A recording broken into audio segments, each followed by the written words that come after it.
شروع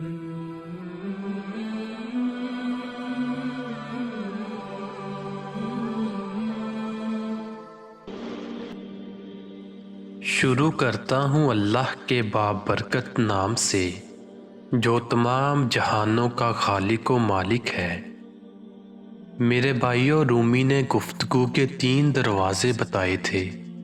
آپ کہا کرتے تھے، آپ کا کلام جب تک ان 3 دروازوں سے گزر نہ جائے، آپ اس وقت تک اپنا منہ نہ کھولیں۔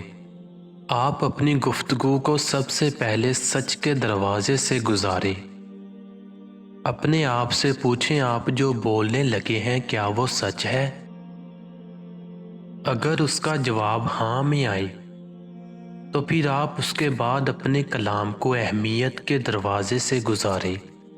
آپ اپنے آپ سے پوچھیں، آپ جو کہنے جا رہے ہیں کیا وہ ضروری ہے؟ اگر جواب ہاں میں آئے تو آپ اس کے بعد اپنے کلام کو مہربانی کے دروازے سے گزاریں۔ آپ اپنے آپ سے پوچھیں، کیا آپ کے الفاظ نرم اور لہجہ مہربان ہے؟ اگر لفظ نرم اور لہجہ مہربان نہ ہو تو آپ خاموشی اختیار کریں، وہ آپ کے سینے میں کتنا ہی بڑا سچ کیوں نہ ہو، اور آپ کا کلام خواہ کتنا ہی ضروری کیوں نہ ہو۔ مزید ایسی ویڈیوز کے لیے ہمارا چینل سبسکرائب کریں۔